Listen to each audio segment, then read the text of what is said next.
Hey guys, my name's Justin and welcome to Hellsborough, where we care about the design behind designer luxury. And if you do too, make sure to subscribe. I don't know, it's like Heidi Klum's worm.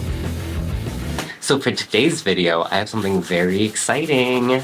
So if you are familiar with my channel, then you may be familiar with my Battles Royale, which is where we pit 8 bags against each other one-on-one in brackets. Whoever wins makes it to the next round, and then they kind of fight it out until we get down to 1 bag standing. And it's like by theme of like structural, like architectural bags, or you know, shoulder bags or puffy bags, which I actually wore the same jacket on because it's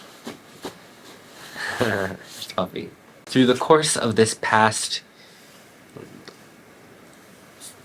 most of a year, I've done different Battles Royale where we've let the bags fight it out, and now we're at the point where we have 8 different bags that have won.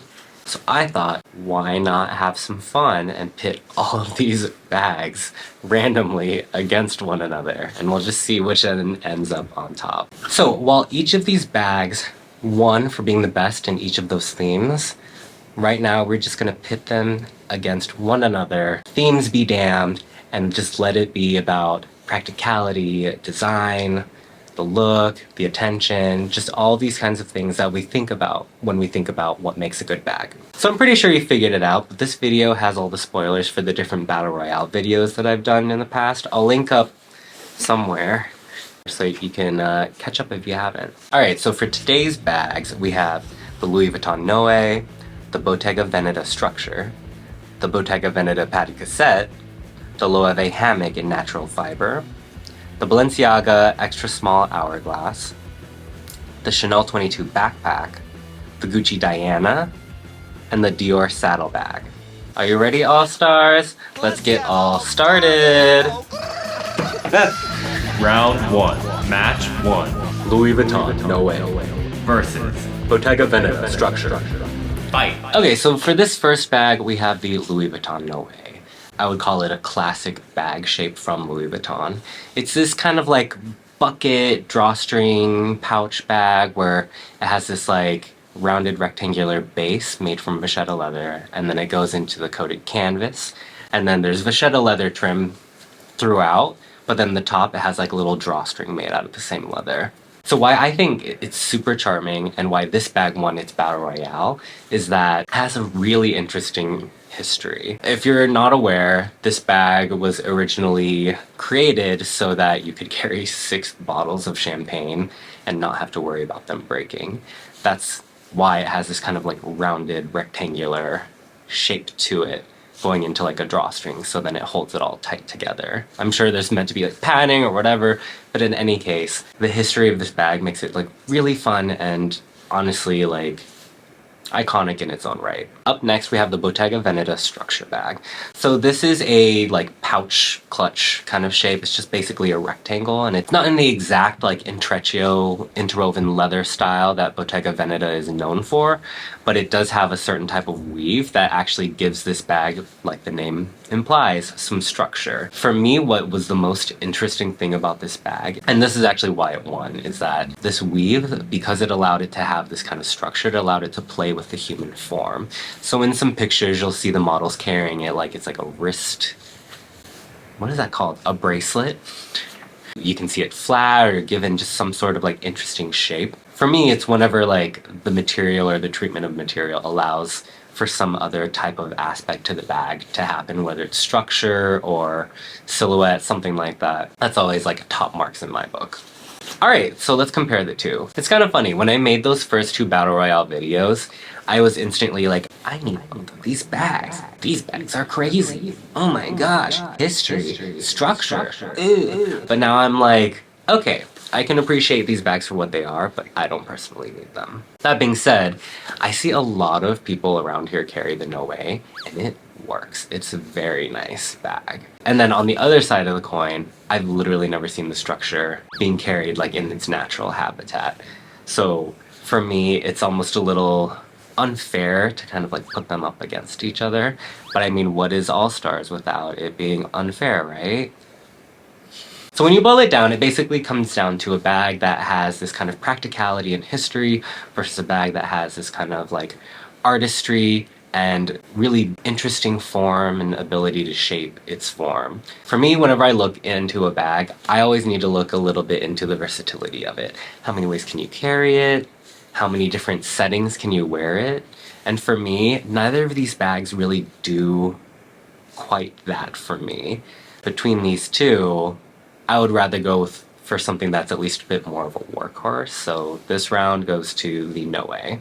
Winner. Louis Vuitton Noé. Round 1. Match 2. Bottega Veneta Padded Cassette Versus. Loewe Hammock Natural Fiber. Fight. So the next bag I wanted to talk about is the Bottega Veneta Padded Cassette. So this bag is basically just a rectangular flat bag. It has the padded straps of leather that form that kind of intreccio interwoven leather that Bottega Veneta is known for. What won its Battle Royale is that it was Daniel Lee reimagining the Bottega Veneta house codes so well that he kind of revitalized this dying brand. And then the next bag I wanted to talk about is from the Natural Fiber Battle Royale, and that's the Loewe Hammock in natural fiber. This bag is basically a convertible tote style-ish type of bag. It's kind of an interesting shape and it's kind of hard to describe for me personally. It's a combination of leather paneling on the front, bottom, and back, and then this open weave natural fiber on the sides. And actually, in the Natural Fiber Battle Royale, the reason why this one won is because of the open weave natural fiber sides. It had the most like complex patterns when it came to that.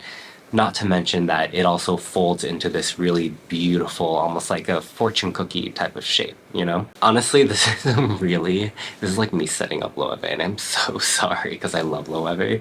But if I'm gonna compare just a standard bag to a very seasonal bag, like unless you live in like a warm weather country or like California, like you're not gonna carry this natural fiber bag unless you just wanna be that like quirky, like, oh, I don't dress for the seasons, which like, I don't really have the luxury of doing where I live. So maybe this is just a personal bias. The natural fiber, as beautiful as it is, using it for like 3 months out of the year, it doesn't cut it for me. And then the fact that like the Bottega Veneta, the idea behind the bag, the reimagining of house codes, how viral and popular this bag was, it's not a competition between these two bags, I'm sorry. So,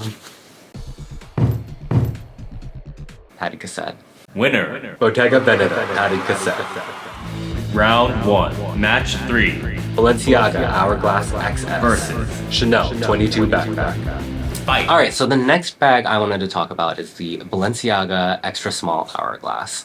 This is a baby flat bag. If you're familiar with the Hourglass, which I think most of us are, it's this interesting like structured silhouette where the bottom actually curves up, so there's technically only 2 points where the bag touches whatever surface it sits on. The most exciting thing about this and why it won its Battle Royale is that even shrunken down in scale, this bag still reads very well. It still has the canted sides and the curvilinear bottom that gives it such beautiful structure. And for me, it's when a lot of these like houses kind of shrink down the bags, they either get rid of too many details or the details don't shrink down in like a really nice way, and this bag actually did that. And then the next bag I wanted to talk about is the Chanel 22 backpack. So the shape of this bag is basically like a drawstring backpack, like the kinds you get from like Foot Locker for free with your shoes. But I think what makes this bag so exciting is that it's kind of like a slight reimagining of house codes. That modernization, I think, is the most exciting thing about it. Like there still is the matelassé quilting, and then the Chanel in the same metal, and then the interwoven leather chain straps that act as the backpack straps. To fully appreciate it, and for me the reason why it won its Battle Royale, is if you take a step back and you look at that kind of mix of high-low. A lot of these details that have been kind of like elevated in the luxury world to really say like, this is a luxury product, like this is a luxury product! The leather interwoven chain, that diamond like quilting pattern, putting it into the shape of this drawstring bag, it gives that like high-low that I almost feel like this is something that I would expect like Moschino to do, you know? Like, this is something that has like a little bit of camp, a little bit of humor, and I don't know if it's like intentional, but I'm gonna take it where I can get it. This is again a little bit of a setup. I do think that the combination of the shape and the materials and the treatment of the Chanel 22 backpack is great. If we're actually gonna get into the like versatility and practicality of the bag, I would say that the extra small hourglass kind of fits more of those categories than a backpack does. So for me, it's just like, again, it's gonna be really easy. It's gonna be the extra small hourglass. Winner. Balenciaga Hourglass XS. Round 1, match 4. Gucci Diana Versus Dior Saddle. Fight. All right, the last matchup of round 1. So the bag I wanted to talk about now is the Gucci Diana. So this is like a square, like kind of rectangular, but it's pretty square, shopping tote shape, and then it has 2 bent bamboo handles. If you watch The Crown on Netflix, you might be familiar with this handbag. I have no idea if it's in the show. I haven't watched that show, even though everyone's told me to watch it. Its most well-known feature is that it was carried by Princess Diana. She loved her square / rectangular shopping tote bags. And in combination with that little Princess Di factoid, the other reason why this one won is because Alessandro Michele loves pulling out his archival pieces, but the way he updated this one, in the tiny way that he did, I think is super smart. Along with its like actual plastic bamboo handle like shaper thingy for storage, like a little strap thingy, it comes with like decorative leather ones in like neon colors. For me, it's just so exciting to see this kind of like utilization of something that was supposed to be very utilitarian and kind of ugly. Like it was this like thick plastic strap that you're just supposed to use to store your bag, but then using that kind of detail and turning it into something beautiful, I think is great, and that's why that one won its battle royale. And then the last bag I wanted to talk about is the Dior Saddle bag. We all know and love this shoulder bag. Well, maybe not love, because it has this very polarizing shape. I call it a kidney bag because it looks like a kidney bean to me, or a kidney. I guess kidneys, are kidney beans named after kidneys, or are kidneys named after kidney beans? Oh my god, I don't know. So this bag was super prevalent during Y2K, and it made its resurgence recently thanks to Maria Gracia Cherry. I don't know how to say her name, and at this point it's too late for me to ask. It's this weird shape and slightly impractical bag shape to use. It didn't come with like a longer strap until very recently. They even like made it an internal Dior hashtag on their website, like comes with strap or whatever. I'm like, okay, congrats, most bags do, so, you know, whatever. That being said, like, of the shoulder bags from its battle royale, it has the most interesting shape, most interesting history, and the fact that it's seen this resurgence, I think is so interesting, because I really, in 1,000 years, did not imagine that this kind of strange shape would come back, because it feels very Y2K. Comparing these two bags, it kind of comes down to practicality and the shape. And that's kind of where these two kind of flip-flop, right? Like the Diana is such a practical bag, and it is beautiful, and of course, like, you know, rest in peace, Princess Diana. But looking at the Dior Saddle bag, I think there's just something to be said about the strange, super weird shape of this bag that cannot be ignored, and the fact that it is so popular again. And I understand that it's most likely just because the marketing on this bag worked so well, like the few years ago when it was announced to come back by like soft launching on all these influencers' Instagrams, even though like there was a whole like controversy about like, did they pay properly? Is it like they didn't have hashtag ad or whatever? Part of that also makes it really interesting for me. So I think when comparing these two bags, it is going to be the Dior Saddle bag. Winner. Dior Saddle. All right, so that is the first round done. Let's move on to round 2. Louis Vuitton Noé, Bottega Veneta padded cassette, Balenciaga Hourglass XS, Dior Saddle. Semi-final, match 1. Louis Vuitton Noé Versus Bottega Veneta padded cassette. Fight. So what we have here is kind of two bags at odds. So the Louis Vuitton Noé is this, I mentioned it before, but it's this like classic shape. And not classic in the sense of like, oh, it's like a flat bag or whatever. Like it's a very like iconic Louis Vuitton shape. And then on the other hand, we have the Patek Cassette, which is iconic in its own right. It's the reinvention of house codes. I mean, at this point, with the amount of attention and love people have for it now, I feel like it is going to go down in the books as like Bottega Veneta's like signature bag. The Noé, I would say, like, on a certain level, it has some practicality. It's meant to carry 6 champagne bottles, so of course it's meant to carry a lot, but it's not super practical. In the end, it really is just a big shoulder bag. That's kind of how long and how much grace the strap gives you. While the Patek Cassette, it has a little bit more versatility. You know, you can wear it crossbody. One of the ways to style it is also to tuck the strap in and kind of carry it like that. And if you're talking about the ones that even have a chain, it has a top handle as well. Does this make sense when I say like they're kind of like flip-flopping? Like they kind of like are the same but in different ways, and in that way it makes them like completely different. I think what it boils down to me, honestly, is like the size of these bags. Like the Noé, I keep mentioning it, A, because it's the most interesting fact to me, but the fact that it can hold 6 bottles of champagne means that it's a big bag. To me, it almost errs to the side of like being a travel bag because of its size. And to me, that kind of brings us a bit of like impracticality to it because it's so big. And then we have the Patek Cassette, which in essence is just a rectangle that you can, you know, pop all of your like daily essentials in. It's a little bit more on the limiting side, especially because it's not the biggest bag. But I think for me, when comparing the two, I'd much rather take something a little bit more modest than something so big. So I think I'm gonna give it to the Patek Cassette. Winner. Bottega Veneta Patek Cassette. Semi-final. Match 2. Balenciaga Hourglass XS Versus Dior Saddle. Fight. Okay, this is a very interesting matchup to me. First off, it's just 2 weird shapes. One of them is kind of like pointy and the other one's kind of like roundy. But basically, these are 2 kind of structural bags, but just in different ways. And I don't mean like structural as in like being strongly architectural, because I think the saddle is a little bit more on the softer side with its roundness. It's kind of like one of those like, if you like backlit it, it's like, who's that Pokemon? And like you looked at like the silhouettes of each of these bags, it would be very clear what these bags would be. Like you'd see like the kidney bean shape and be like, saddlebag, and you'd see like little pointy doohickeys on the bottom and be like, oh, that's the hourglass. Like in their own right, they have very like iconic shapes. I think it comes down to kind of like the look, and for me, while one deals in this like nostalgia, the other one has this kind of very like new on the edge feeling, literally too.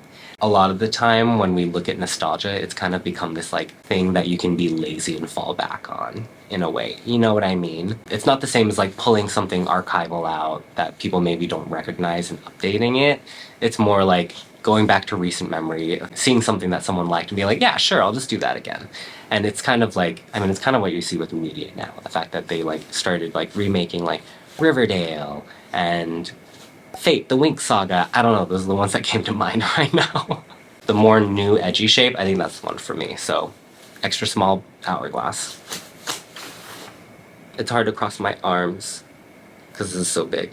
Winner. Balenciaga Hourglass XS. All right, we are at the last round. So these bags, I mean all of them, they're already all winners. Really, you know, there's no losers in my book, except for the last 6 ones.